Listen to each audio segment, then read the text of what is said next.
Paul Crichton, you really should be sitting in there because many of us are used to you sitting in here rather than up here. Paul is a very, very gifted musician who has blessed us as a church, but also us as a care ministry. It was reflecting even this morning that often you've been up here at Blue Christmas and at a number of different things that we've done. So Paul, thank you for being here this morning. What's your current family situation? Hello everyone, it's good to be here, and it is very weird to actually not be behind there. I feel very exposed. My current family situation is I've been married for almost 3 years now, which is awesome. I actually got married in the middle of COVID. We were one of those weird couples that instead of pushing it back, we brought it forward. So we had a 20-person wedding here, which is very weird. It's still very odd. We've been to like 5 weddings so far this year, and I always have this random little moment of almost wishing, just missing out on having that, which is weird. Usually, it's not the guy that's missing out on that. But so that's been awesome. But yeah, small wedding, 3 years. That's been a huge, as you've said, revealing 3 years for me. You think you're kind of in a good place, and then you get married, and you're like, wow, I am not a good person. So that's Arlene, which you mentioned earlier. So married to the lovely Arlene. She's a high school teacher, which is where she is now. Hi, honey. I know she said she couldn't be here. And we have a 10-month-old golden retriever who has been a whirlwind, but I love him more every day. And it's a nice little, tester for children, I reckon. Everyone's kind of told me that, we did all the research possible, and it was still those first 3 months nearly killed me. So I have a lot of respect for anyone who's raised a dog, but especially parents more now as well. I grew up with a Labrador, Dougal, who was older than all the rest of us. So mum and dad had the dog first and then got the kids. And so Dougal was very helpful in raising us as children. So this encouraged. Paul, at the age of 6, you were diagnosed with diabetes 1. What is diabetes? It's a great question, and I wish more people asked. Type 1 diabetes, in a nutshell, basically means that my pancreas doesn't produce insulin, and that's what our bodies all use to regulate our blood glucose levels. So it's pretty important. I could get bogged down with the science of it all, but basically my body just decided that my pancreas wasn't going to do anything anymore when I was 6, when I got chickenpox, actually. Since then, I've been insulin dependent. So type 1 is insulin dependent. Type 2 is more from long-term poor health decisions, basically, again, to make it kind of very dumbed down. So that's usually when you're older and you've been living quite unhealthily, is generally when you get type 2. But type 1 is heavily insulin dependent, and generally from a young age, although I've met a lot of people the last 4 or 5 years that have suddenly gotten it when they're early 20s, and it's very bizarre. It seems to be happening more, and in a weird way, I'm kind of thankful I got it. I'd rather get it at 6 than 21, because, well, as we would all know, you're not fully who you're going to be, but you're much more set in your ways when you're 21. It's a massive life change, as we'll talk about soon. That's a really important distinction, isn't it? Because I think the culture may assume anyone who's got diabetes, it must be because of poor diet. But type 1 diabetes is actually, it's in some sense innate. It's something that arises up out of your, actually who you are or what you are, rather than actual long-term diet. That's really important, isn't it? Again, we can assume so much when someone says, I've got diabetes, but that's not always the case. In case I forget to ask down the track, because I want to ask what it's like as a kid growing up with that, can you spot someone here or out on the street who has diabetes? Because this is about invisible illness. Can you tell someone's got diabetes by looking at it? By looking at them, no. You've got to be really observant. You'd either somehow notice they've got, which arm is it on? They've got one of these on their arm, which I'll talk about probably in a bit, or you'll see them pull out their insulin pump or something like that. There's no raw physical things you could really suss out. So it's genuinely invisible. Yeah, and most of my life, most people would look at me and probably not think twice, really. They'd be like, that's a very bald guy with a mustache. And outside of that, nothing else. So it's very much invisible. And it kind of leans into what people were saying about, I've just lost my train of thought. But people won't ask because it's just not obvious. which is a bummer. Yeah. I've started to come Yeah. to terms with that, to be honest. Does that raise in you, I know I'm going a little bit off question, but the tension of when do I need to tell people and when do I tell them that I am diabetic? Yeah, like there's, if it's not evident, when do you feel that tension of, do I need to say this? Do I need to explain it? Is this part of who I am? Yeah. It's a good question.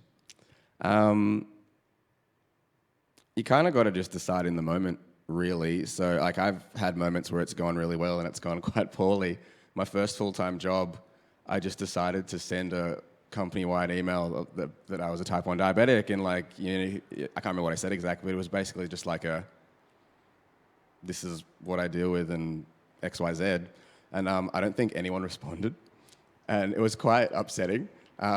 More in the sense of like, up until that point, I hadn't really been very vocal about it, just because you just try to go about your life as best you can with a chronic illness. And yeah, that was a weird like, oh, okay. And then you still get all of the very ignorant, you know, assumptions about what it is down the track, despite trying to like open up that door to conversation. So how did it, diagnosed at 6, how did it shape you as a young guy who's still finding your way in the world? What role did being a diabetic, type 1 diabetic, as you grew up, how did it shape you as a sense of who you are as a young guy? Yeah. Yeah, I feel like the older you get, the more you reflect on this stuff, so it's good. My reflections over the last few years, to be honest, have been that thankfully it has shaped me in ways I didn't realize. Hello out there. But it didn't impact me as much as it does now, and I'm kind of thankful for that. I feel like I was still generally able to have a childhood. Ignorance is bliss, I guess, or yeah, I've got a few rationales why it's harder now, but upon reflection of my childhood, I'm really thankful that, you know, when I first got diagnosed, Mum kind of took the reins. Like I was, 6, so very, very much just like, what's happening? There's a great photo of when I first got diagnosed, and they gave me this like ginormous needle, and there's just a photo of me like screaming with my mouth wide open. But after that, I got this like Action Man figure that I was meant to get for my birthday. It's the weird things you remember, right? Yeah, so like Mum did all of like my needles. So back then it was like I would have a needle every time I needed to eat a meal. So it's like anywhere from like 4, 5, 6 needles a day. Mum was doing all of those, and Dad, but Mum was the primary one who kind of like took on like educator and finding out everything she could, because, you know, I'm a little boy. I'm the eldest of 3. So even reflecting upon my childhood as an adult now, I am often very humbled and saddened at what my parents probably had to go through. Yeah, you just don't realize when you're younger, and the older you get, you're just like, wow, that was a huge grenade in my parents' life. Yeah, and I'm thankful to them a lot. They're going to see this, hopefully, I'll show them. But yeah, like that isn't spoken about a lot. It's just like, man, like that's their lives. To what we kind of alluded to, the people around us who are also impacted. And yeah, like I can't imagine how that would have gone. But childhood pretty normal. Like, yeah, even up to like, even up to uni, for some reason, I'm kind of like, pretty like, yeah, had diabetes, but like pretty standard, even though it wasn't. So you're accustomed to it. How does it affect you day to day now? Like, what's a Monday start? I mean, obviously you're not normally up in front of us all and being filmed speaking about it, but how does being a type 1 diabetic affect you day to day? It affects me every second. And that's probably one of the things that gets lost in the assumption of it's generally people just assume it's type 2 and like, oh, you're like, you know, you're feeling low, you get to eat some sugar, good for you. I'm like, yeah, it's nowhere near scratching the surface of what it's like. There's some statistic that basically people with diabetes have to make 180 extra decisions a day compared to someone without diabetes.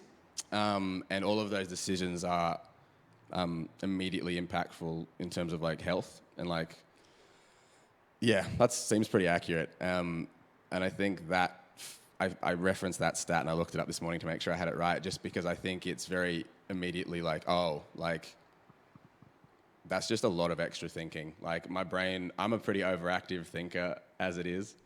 And yeah, having my brain, I'd be tired regardless. But like I feel like I have two lives kind of. Like I've got to deal with being a husband and a dog dad and just doing my job, coming to church, serving. But then like there's a whole other plethora of things I have to deal with on top of that on a day-to-day basis that are very invisible.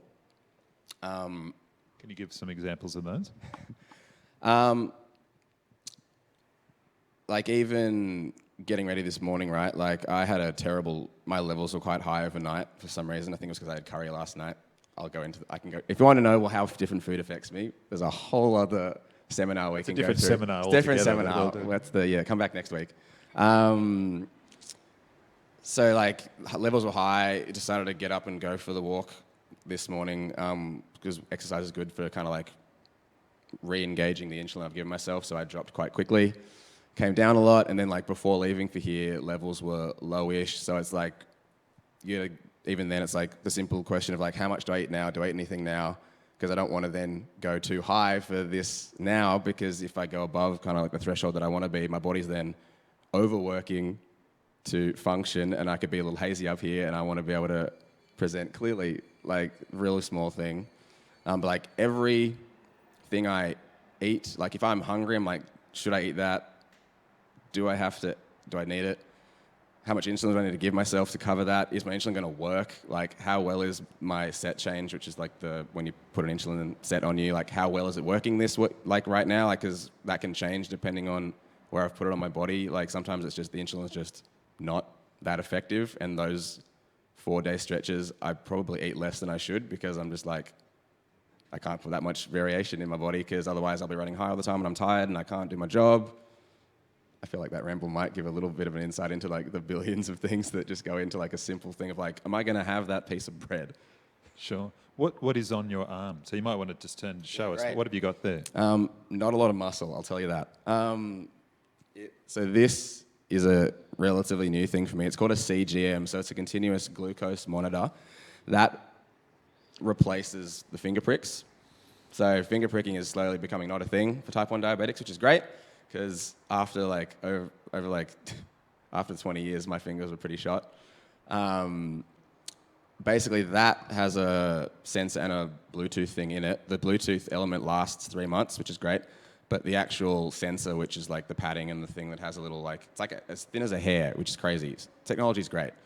That basically is connected to my phone via Bluetooth, and it sends me my blood glucose levels every 5 minutes. But on top of that, it tells me whether it's trending up or down. So I got that 2-3 years ago after not having it for a long time, just because it costs like upwards of $5,000 a year just to have that. And that's like partially subsidized. Basically, since I've gotten that, my management's gotten, it's done a 180, which is great.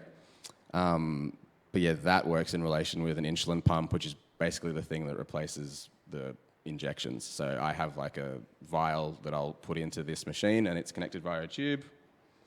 And I will tell that what my blood sugars are, what my level is, and then I'll also give it a rough estimate of how many carbs I'm having. So you have to carb count. So there's a whole other like science of like, got to know how much carbs is in each thing you're eating and add it all up and make sure you're relatively close. Because if you're off by 30 grams of carb, your levels can swing by like 9. And just for reference, you all run at about 6 all the time, your blood glucose. So yeah. The intensity is amazing, isn't it? And the level of, and even as you're speaking and as Pippa was sharing, just the requirement when you're awake and alert during a day, just the level of concentration on your physical bearing and the body and what it's doing or what it's not doing must in itself be exhausting at times. How are you going emotionally in this state? Because you just mentioned that you're married, you're 3 years married, and anyone who's married knows that it is a very exposing condition. It's the most honest relationship we'll ever be in, other than our one with the Lord. That's a larger question for you, Paul, but emotionally, how does this affect you in your day? I think that's the main thing I'm learning as I've kind of gotten out of my 20s and into my early 30s. Yeah, it's fascinating. Maybe about 2 years ago was when the first time doctors started asking me about like diabetic depression, which I did not know was a thing, but once they said the phrase, I was like, that makes sense. Because I feel like you could add depression on the back end of almost any chronic illness, and there's that kind of, it has that sort of mental toll when it's that consistent and that large in your life that your brain can't help but be pretty overburdened a lot of the time. So, yeah, it was fascinating because I think my reflection kind of tie back to the childhood versus now conversation. My reflection is that it's getting harder as I get older, because probably just purely because there are a few things, and I'll try and make them concise, but I'm just more cognizant of the fact of what it is in my life, and the older you get, this is kind of the main crux of it, the older I've gotten, the more responsibilities you get. We all know this. Responsibilities are great and the worst. The more responsibilities I've gotten, the more things in my life diabetes has immediately impacted. So like when you're younger, you're kind of just going to school and you're doing your thing, and if something goes wrong with my diabetes, I kind of have the flexibility and freedom to just like park and deal with it. Now I don't really have that luxury, and the older I've gotten, and like since getting married and getting a dog and all the things, I juggle 3 jobs as well, so that's fun. There's just been this sadness of like, wow, this thing can often feel very constricting, and I don't feel like I'm like living my best life, which is a stupid thing to say because our life isn't ours anyway. And we'll get to faith, so I'll leave that there. But yeah, in my dark, I'm a big fan of transparency and openness, and I said yes to this purely because it was kind of God it's been on my mind the last 6 months that I want to be more vocal about this. So thank you for having me and for listening. I really appreciate the people who are in the room specifically. It's nice to see faces to talk to. Yeah, in my like worser moments when it's just the full weight of the illness, it's like, this is a waste of life. Like, I feel like why is, this is really heavy, I'm sorry. It's just like, what is the point of this? Like, let someone else have this life that isn't like lesser. I don't know, it's a very dark and very raw feeling. But in my worst moments when nothing's going right, I'll just be on the floor and I'll be like, this is a waste. Like, what are you doing, God? Like, I don't know what the point of this is. And I can really resonate with Pippa's feelings of like, you've kind of got to just get to the point where you know you might not ever get an answer. The big thing for me is constantly, why the heck did God decide to give me type 1 diabetes? What good has this done? I don't know if I'm touching on what we're going to talk about in a bit, but yeah, again, flip side, in my better moments, I'm like, I don't think I would be who I am, and Arlene agrees. I don't think I'd be who I am if I hadn't had diabetes. As much as I hate that, I don't like the word hate, but like yeah, chronic illness is something that can really rip out your innards, and yeah. Anyway, what was the thing I just said? I just completely lost it. I think that's a good way in. Paul, you're a man of faith. You love the Lord Jesus. There's something about you when you're playing and whatever that takes us, and you bring us with you deep into the Lord's presence and a delight in the gospel. I know you well enough to say that. How is your walk with the Lord in the thick of this? It's hard to know which angle to come at this question. How has your diabetes affected your faith? Yeah. But a probably better question is, how does the fact that you know you belong to the Lord, you know that you're a saved man, how does that shape the way you wear this illness? Yeah.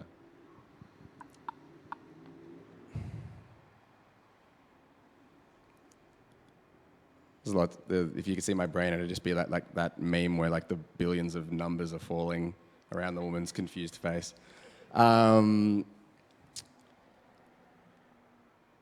like a in like one sentence, I don't understand how people with a chronic illness would get up without a faith, basically. I'm thankful that like I haven't yet really ever had a moment where I've been like clinically depressed, but the older I'm getting, the more I'm like, I have a lot of like not great thoughts up there, which might just be getting older and we'll realize that the world's not that great. But yeah, I'll be fully open. Like my faith is not where I want it to be, and I say that as another way of being transparent because I think us as a church, a lot of us probably are like that, and we just don't talk about it. And we assume everyone's doing great, but being consistent in your faith is hard. And I'm really thankful for my upbringing in that regard. My father's a minister, and my parents have brought me up knowing the truth, and I'm really grateful for that. It's easy to rest in that a bit too much, so I need to really work on that. But having diabetes, again, like silver linings for, what's the point? It really does keep me pretty close to God, even when my spiritual disciplines are lacking. Because, yeah, like, again, to my point of like, what's the point? If I didn't even have a God to talk to ask that question, it really wouldn't. I just don't understand how people would have the mental fortitude or what they'd be telling themselves to keep going without a faith. So like, yeah, my faith is pretty important in keeping going really and knowing that this isn't the end. I had a few things I wanted to reference and I've forgotten pretty much all of them, but on our wedding day, it was like, you have your classic wedding verses that people have all the time, right? And my one was one of my favorites, which the back end of it is, so it's Isaiah 40 verse 31, and it says, but those who hope in the Lord will renew their strength. They will soar on wings like eagles. They will run and not grow weary. They will walk and not be faint. And the part of our vows, shock, that like got me choked up was, when Arlene agrees to look after me in sickness and health. And for a lot of people, that's the back end of marriage, right? They're thinking about, when we get older and we start getting sick naturally, it's all good. But for Arlene and me, that was a really like immediate promise. And we just finished watching a show, which I did recommend to you, and I'm going to continue to recommend to you, called This Is Us. If you like crying all the time, it's a great show. It's really good. It's real raw. And I don't want to spoil things, but there's like a married couple near the end where the husband, like, basically has this moment where he's like, I'm going to look after you. I'm like going to be the best husband for you. And I'm going to look after you because there's something happening to the wife in her old age. And I just like wept watching that because I like looked at my wife, and like that's her reality from day one. And my big thing growing up was I never wanted to be a burden for someone else. And it was a big deal for me to like find someone and trust that like God, it wasn't my place to tell that person to go away. It was my privilege to say like, okay, like I trust that you're the person who, for however long I've got you, is going to be the one to like walk me through this. And I'm really thankful for Arlene, and she deals with a lot. There's a lot of things like there's a lot of things. I'm a bit of a I'm a bit of a character anyway, let alone throwing a chronic illness in there. I once again have gotten away from the question, but that's all right. You married well, brother. Yeah, I think so. We have these seminars because we want to understand better what it's like to live with an invisible illness, but we also want to be able to be practically wiser in what we do and how we walk with someone like yourself or Pippa.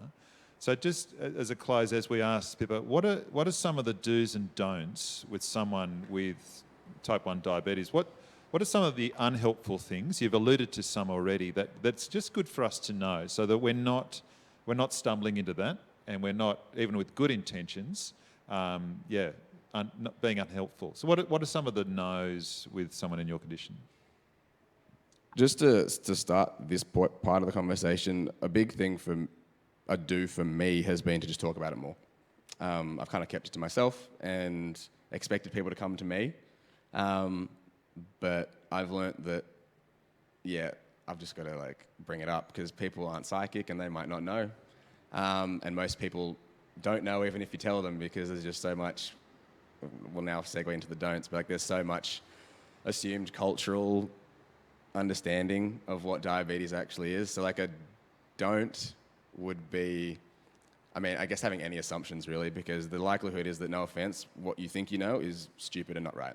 Like, to put it bluntly, like I haven't met a lot of, like I've had diabetes for a quarter of a century now, which is massive. And I could count on one hand the amount of people I've interacted with that genuinely know what they're talking about outside of the hospital. And that's not, I used to be really angry at people about that. I'm like, why don't they know anything about my chronic illness? It took me a while to even call it a chronic illness, to be honest, because I was like, this is my life.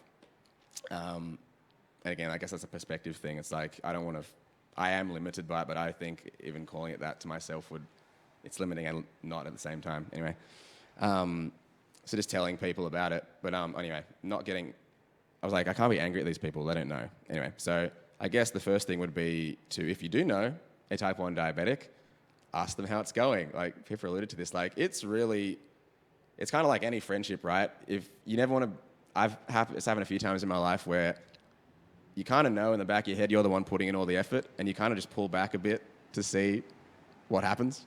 It's kind of, it's not great, but like it's a bit manipulative, but it's kind of like that, right? You need to tell people and you want people to ask how things are going.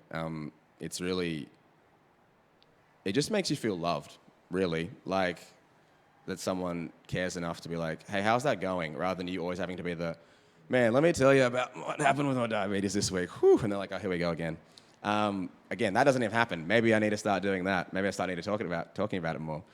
I do. But yeah, just even asking, just like having on a human level the care to be like, how is that going? Because I know that sucks. So that's a good do. I went for a do, not a don't. But well, I guess it started with a don't. Don't assume you know anything. Please don't like make any comments about like sugar in general. That's like the main thing, right? People are like, oh yeah, it's like the one where can you have too much or too little sugar? I have to, by the grace of God, restrain myself most times when people ask me that, just because I'm like, man, that's so ignorant and it's a little offensive. Again, if people don't know, they don't know. But you can probably bulk in all of the don'ts into just like, don't assume you know, and like be respectful and ask questions rather than put out statements. Yeah, there we go. And what's really helpful, what's good for us to know as your brothers and sisters in Christ who do want to walk with you and others that will have that, what's been good and helpful over the years? It's a hard question because I haven't been that vocal about it, so there haven't been a lot of instances where I could pinpoint things that have really been helpful. Like asking how I'm going, going out of your way to like learn about it so that you can, engage with me on a more not just a surface level conversation about it would be great. I had one helpful. Even being aware enough to see if I'm a little different than normal. Again, very similar. I think it's obvious. It's obvious if you know. So, quick lesson: if my blood sugars are low, so below like 4, which is hypoglycemic, so I'll be saying I'm having a hypo. That generally looks like pale, shaking. That's when I do need some food. That's when I need some carbs. And generally, you want fast-acting food, which is stuff like sugar and juice and stuff, which is why that is there. And as a type 1 diabetic, I do need that stuff in those moments, specifically just to get me out of that mode of basically like being awake while fainting over as soon as possible. Hyperglycemic is when you're having a high. So like it's funny because people just think you're talking about drugs now, but I'll say like I'm high. And that is when I've had too much food and like the insulin hasn't covered what I've eaten, and that results in me being really tired. And actually both, I can be a little more prickly than normal for both. So that's a good tell. If I'm just being a bit snappier than normal, I'm I'm pretty sassy, so that's sometimes hard to discern, so I won't put that on you guys. But yeah, like that's when my body's like really struggling to, it's like the cogs are just going a little slower. And I'm kind of running through water a bit. Yeah, so just being aware to notice, it's subtle, right? Like it's hard, like it takes time.